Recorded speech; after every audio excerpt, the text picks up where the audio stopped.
Hi friends, ಎಲ್ರಿಗೂ ನಮಸ್ಕಾರ. ಇವತ್ತು ತುಂಬ ಕ್ವಿಕ್ಕಾಗಿ ಆಗುವಂಥ ಒಂದು ರೆಸಿಪಿ ಮಾಡೋಣ ಅಂತ ಅಕ್ಕಿ ರೊಟ್ಟಿ ಮಾಡಿ ಕಾಯಿ ಚಟ್ನಿ ಮಾಡ್ತಾಯಿದ್ದೀನಿ. ಬನ್ನಿ ರೆಡಿ ಮಾಡ್ಕೊಳ್ಳೋಣ. ಅದಕ್ಕೆ ಏನೇನು ಬೇಕು ಅಂತ ತೋರಿಸ್ತೀನಿ. ಮೊದಲಿಗೆ ಒಂದು ಮಿಕ್ಸಿ ಜಾರ್ಗೆ ಒಂದು 4 ಹಸಿಮೆಣಸಿನ್ಕಾಯಿ ಹಾಕಿದ್ದೀನಿ, ಸ್ವಲ್ಪ ಈರುಳ್ಳಿ, ಜೀರಿಗೆ ಹಾಕಿ ರುಬ್ಕೊಬರೋಣ.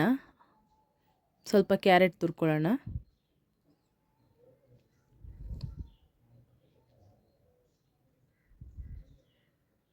ಸ್ಟವ್ ಅಂಟಿಸಿ ಬಾಣಲಿ ಇಟ್ಬಿಟ್ಟು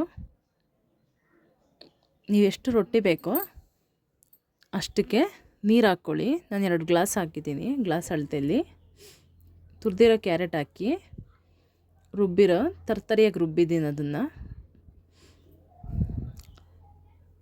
ಮಸಾಲೆ ಹಾಕಿ ಅದಕ್ಕೆ ತಿರುಗಿಸಿ ರುಚಿಗೆ ತಕ್ಕನಷ್ಟು ಉಪ್ಪು ಹಾಕಿ. ನೋಡಿ, ನೀರು ಕುದೀತಾ ಇದೆ. ಆ ಟೈಮ್ಗೆ ಅಕ್ಕಿ ಹಿಟ್ಟು ಹಾಕಿ ತಿರುಗಿಸಿ ಸ್ಟವ್ ಆಫ್ ಮಾಡ್ಕೊಬಿಡಿ. ನೋಡಿ, ಇವಾಗ ಆಗಿದೆ. ಬನ್ನಿ ಇದು ಸೈಡ್ಗೆ ಇಡೋಣ, ತಣ್ಣಗಾಗಲಿ ಸ್ವಲ್ಪ. ಅಷ್ಟರಲ್ಲಿ ಚಟ್ನಿಗೆ ರೆಡಿ ಮಾಡ್ಕೊಬಿಡೋಣ. ಒಂದು ಮಿಕ್ಸಿ ಜಾರ್ಗೆ 1 ಕಪ್ ಆಗುವಷ್ಟು ಕಾಯಿ ಚೂರು, ಕೊತ್ತಂಬರಿ ಸೊಪ್ಪು, ಹಸಿರು ಮೆಣಸಿನ್ಕಾಯಿ, ರುಚಿಗೆ ತಕ್ಕನಷ್ಟು ಉಪ್ಪು, ಜೀರಿಗೆ, ಒಂದು ಸಣ್ಣ ಗಾತ್ರದ ಹುಣಸೆಹಣ್ಣು, ಒಂದು 5ರಿಂದ 6 ಬೆಳ್ಳುಳ್ಳಿ. ಅದಕ್ಕೆ ಎಷ್ಟು ಬೇಕೋ ಅಷ್ಟು ನೀರು ಹಾಕಿ ರುಬ್ಕೊಬರೋಣ. ನೋಡಿ, ಚಟ್ನಿ ರುಬ್ಬೋ ಅಷ್ಟರಲ್ಲಿ ಇದು ಸ್ವಲ್ಪ ಆರಿದೆ, ಇನ್ನೂ ಬಿಸಿ ಇತ್ತು. ಸೊ ಬನ್ನಿ ರೊಟ್ಟಿ ತೊಟ್ಕೊಳ್ಳೋಣ. ಸ್ವಲ್ಪ ಪೇಪರ್ ಮೇಲೆ ಎಣ್ಣೆ ಸವರ್ಕೊಂಡು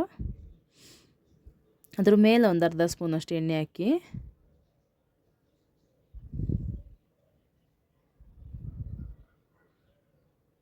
ಈ ಥರ ತಟ್ಟಿ ಒಂದು ಹೆಂಚ ಮೇಲೆ ಹಾಕಿ 2 ಸೈಡು ನೀಟಾಗಿ ಬೇಯಿಸ್ಕೊಳ್ಳಿ. ನೋಡಿ, ಎಷ್ಟು ಚೆನ್ನಾಗಾಗಿದೆ.